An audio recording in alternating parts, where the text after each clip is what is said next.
Kepgub PJLP itu lagi ramai dan sempat menjadi sorotan Komisi A juga, pembatasan usia 56 tahun. Nah itu bisa kasih penjelasan nggak Pak, kenapa sih harus dibatasi usianya? Ya, PJLP, penyedia jasa lainnya perseorangan. Artinya, pertama, semua kepala perangkat daerah harus mengidentifikasi kebutuhannya. Dia bukan seperti belanja pegawai, yang aturannya lebih kepada aturan kepegawaian bersifat nasional. Nah, dia aturannya adalah lingkup penyedia barang jasa. Satu, kriteria jasa apa yang dibutuhkan oleh mereka. Sehingga setelah itu mereka mengidentifikasikan apa persyaratan yang diperlukan untuk memenuhi kualifikasi jasa yang dibutuhkan. Nah, di samping itu juga kita harus melihat pada kompartemen yang lain. Ada himbauan Menpan soal usulan nih kita bicara, mereka yang tadinya masuk kategori 2 sebagai honorarium daerah untuk diangkat sebagai P3K di masing-masing daerah ada batas usia maksimum. Di situ jadi rujukan. Berikutnya adalah soal bicara proteksi keselamatan dalam bekerja. Kita bicara ada BPJS baik kesehatan maupun ketenagakerjaan. Ada limitasi usia buat mereka yang bisa di-cover. Nah, di luar itu semua sebetulnya adalah kita bicara secara objektif atas jasa yang bisa diberikan. Bisa dibayangkan untuk pekerjaan yang berat, kalau nggak ada referensi kriteria itu, maka dia akan menjadi pekerjaan terus-menerus.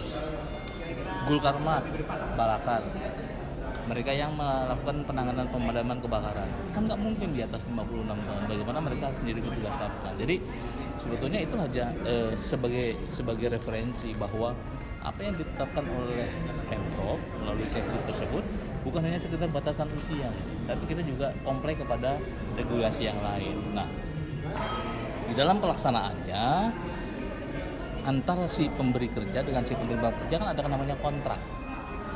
Itulah tugas dari pengguna anggaran maupun pejabat pembuat komitmen menetapkan persyaratan. Sama kalau kita bicara soal gaji.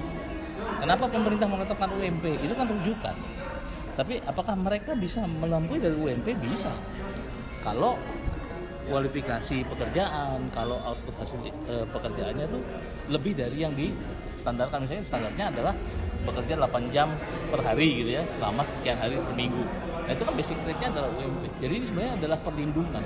Cara negara melindungi semua, melindungi si mereka yang memberikan pekerjaan maupun mereka yang menerima utang. Tapi kenapa baru sekarang Kepgubnya keluarkan yang pembatasan usia itu? Ini udah lama nggak sih Pak direncanakan atau baru-baru ini? Ya. Soalnya di Pergub yang diterbitkan oleh Pak Basuki sama Pak Anies juga itu belum ada pembatasan. Sekali lagi kalau kita bicara konsepnya itu adalah lingkup pengadaan barang jasa. Oke, jadi tugasnya PA dan KPK. Tapi kita coba mengcompile nih semuanya. Kita melakukan evaluasi secara cross-cutting, secara bersilangan terhadap semua regulasi yang ada.